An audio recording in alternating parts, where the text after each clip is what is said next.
Planes of movement or planes of motion இந்த வீடியோவில் நம்ம என்ன கற்றுக்கிட்டோம்? பிளேன்ஸ் ஆஃப் மூவ்மெண்ட் மூலமாக நம்ம என்ன கற்றுக்கிட்டோம்னா, நம்ம ஒர்க் அவுட் வந்து எல்லா டைரெக்ஷன்லையுமே பண்ணால் நல்லாயிருக்கும், ஹோல்சமாக இருக்கும் அப்படின்னு கற்றுக்கிட்டோம். Mechanical advantage and mechanical disadvantage அந்த வீடியோவில் நம்ம என்ன கற்றுக்கிட்டோம்? அந்த வீடியோ மூலமாக நம்ம என்ன கற்றுக்கிட்டோம்னா, flexor muscles for example biceps and hamstrings இதெல்லாம் வந்து மெக்கானிக்கல் டிஸ்அட்வான்டேஜ் பொசிஷன்லேருந்து எக்ஸிக்யூட் பண்ணிங்கன்னா along with heavy weights tear ஆகிறதுக்கான வாய்ப்புகள் ஜாஸ்தியாக இருக்கும். All or nothing principle. அது மூலமாக என்ன கற்றுக்கிட்டோம்னா, மசிலோட ஷேப் நம்ம வந்து மாற்ற முடியாது. Internal head, outer head, peak, broadness இது மாதிரி ஒரே மசிலில் டிஃப்ரெண்ட் பார்ட்ஸை நம்ம வந்து ஃபோக்கஸ் பண்ண முடியாது. You can focus in its entirety. And then we also talked about reciprocal innervation or inhibition. அந்த வீடியோவில் நம்ம என்ன பார்த்தோம்னா, agonist and antagonist muscles வந்து ஆப்போசிட் ஃபார்மில் ஒர்க் ஆகும். agonist ஒர்க் ஆகுச்சுன்னா antagonist ஷட் டவுன் இருக்கணும், right? So this is more or less related to nervous system.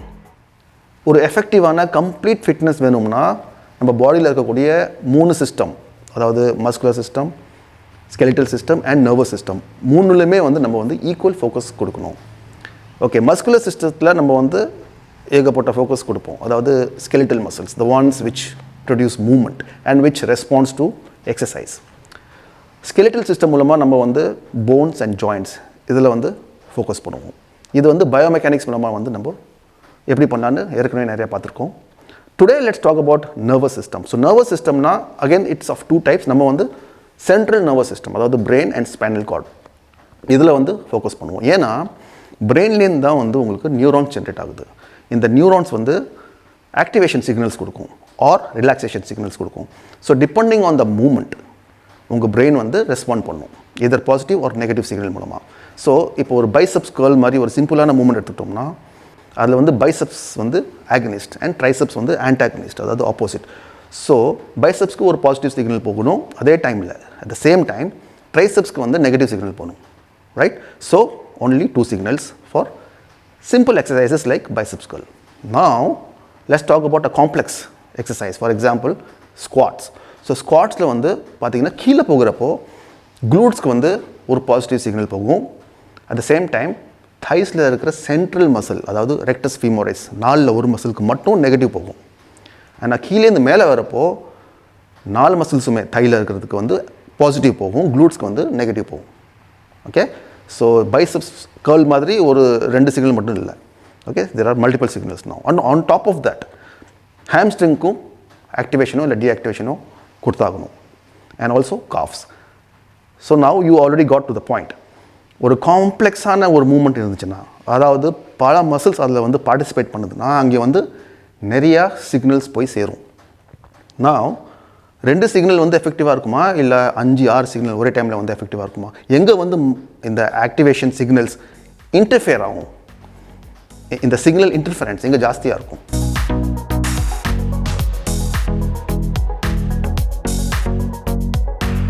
The other way of putting this is simple exercises. அதாவது ஒரு muscle மட்டும் பண்ணக்கூடிய எக்ஸசைஸில் வந்து muscle signal, mind muscle coordination நல்லா இருக்குமா, இல்லை மல்டிபிள் மசில்ஸில் அதாவது காம்பவுண்ட் மூமெண்ட்டில் வந்து மைண்ட் மசில் கனெக்ஷன் நல்லா இருக்குமா?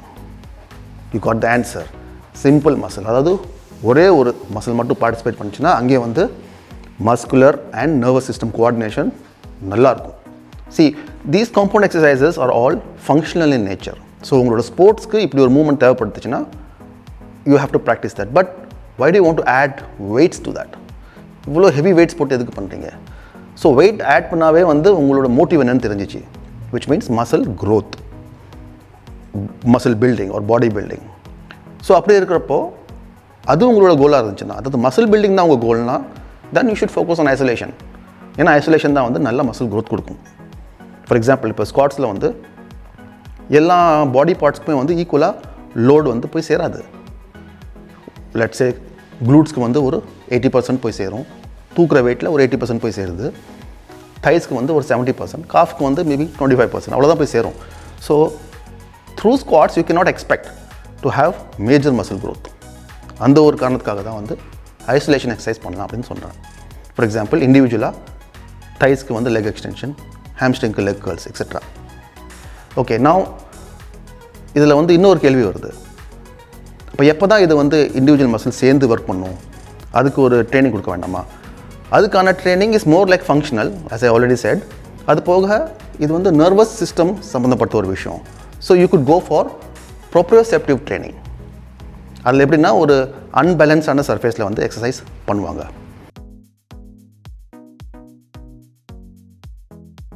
ஸோ இப்போ இதில் வந்து ஏதாவது ஒரு ஐட்டம், ஏதோ ஒரு காம்போனண்ட் வந்து சரியாக ஒர்க் ஆகலை அப்படின்னா அந்த காம்போனண்ட் மட்டும் சேஞ்ச் பண்ணுவோமா, இல்லை ஹோல் சிஸ்டமை சேஞ்ச் பண்ணுவோமா? we only focus on that one individual component. அந்த காம்போனண்ட் பர்ஃபெக்டாக ஒர்க் ஆகிருந்துச்சுன்னா, அதே மாதிரி ஒவ்வொரு காம்போனண்ட்டும் பர்ஃபெக்டாக work ஆகிருந்துச்சுன்னா the whole system, the whole car will function well. Yes or no? Absolutely. And that reminds me of one English idiom. அதில் என்ன சொல்கிறாங்கன்னா, the chain is only as strong as its weakest link. ஒரு செயினில் எந்த ஒரு link வீக்காக இருக்குதோ அங்கே தான் அது உடையும், எந்த ஒரு எண்டில் ஸ்ட்ராங்காக இருக்குதோ அங்கே உடையாது. So we should focus on individual hooks, அதாவது we should focus on individual muscles. The system வந்து will take care of it self.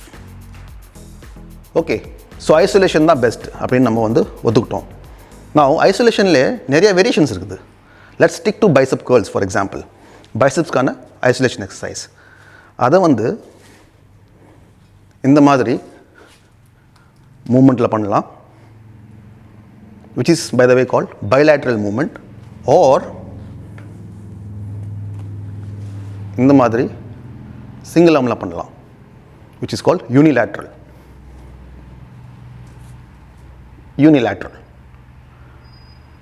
இந்த ரெண்டில் எது பெஸ்ட்டு, பைலேட்ரலா யூனிலேட்ரலா?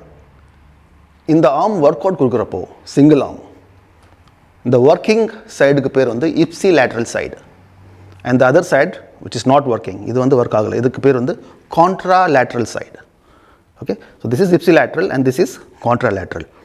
சிமிலர்லி இங்கே ஒர்க் அவுட் கொடுக்குறப்போ this is ipsilateral and this is contralateral. So neurology படி என்ன சொல்லி ஆகுதுன்னா, இந்த மாதிரி யூனிலேட்ரல் எக்ஸசைஸில், யூனிலேட்ரல்னால் சிங்கிள் ஆர்ம், இந்த மாதிரி சிங்கிள் ஆர்ம் எக்ஸசைஸ் கொடுக்குறப்போ இப்சிலேட்ரல் சைடுக்கு போகக்கூடிய அந்த 100% கெயினில் மினிமம் 3% டு மேக்ஸிமம் 10% கான்ட்ராலேட்ரல் சைடுக்கு போய் சேரும் ஆட்டோமேட்டிக்காக. That's how God has made our nervous system.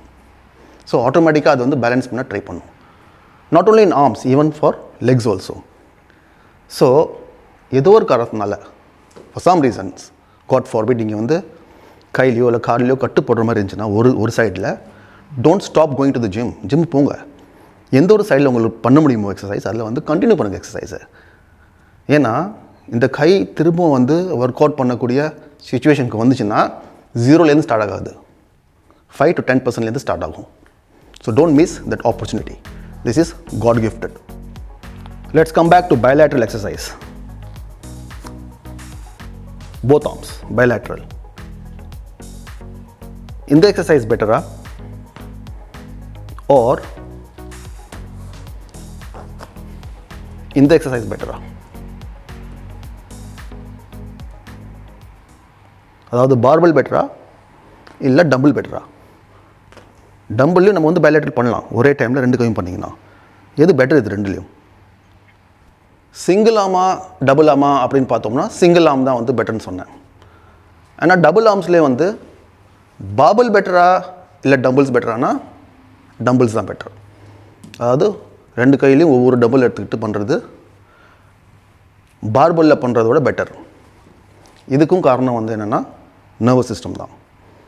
But இந்த கேஸில் வந்து என்ன ஆகுதுன்னா, இந்த ரிசோர்ஸ் வந்து ஷேர் ஆகுது. ரிசோர்ஸுங்கிறது இங்கே வந்து இந்த பாபிள். இப்போ இந்த பாபிள் வந்து 2 கையுமே ஷேர் பண்ணுது.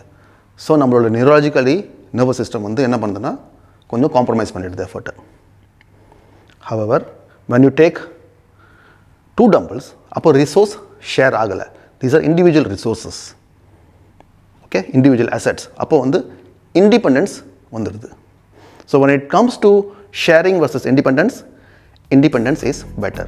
And when it comes to both arms or single arm is better. How about this?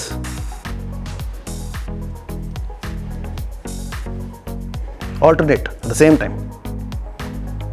Where does this stand? This is the worst.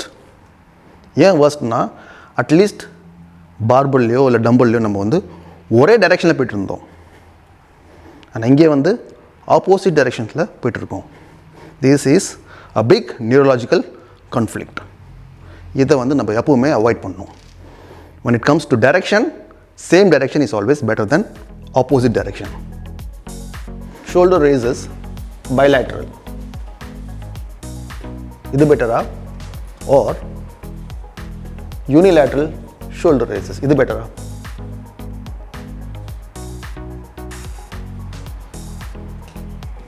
Unilateral. How about bench press? Bilateral or unilateral? Theoretically, unilateral is always better, but there is something called practicality. Heavy dumbbell எடுத்துட்டு unilateral நீங்கள் bench press பண்ணி பாருங்க, you might lose your balance. அதனால you might end up with some kind of an accident. அது நம்மளுக்கு தேவையில்லாத வேலை. Okay, so that is why it is very important that you have a mentor. ஒரு நல்ல trainer உங்களுக்கு வந்து இருக்கணும்.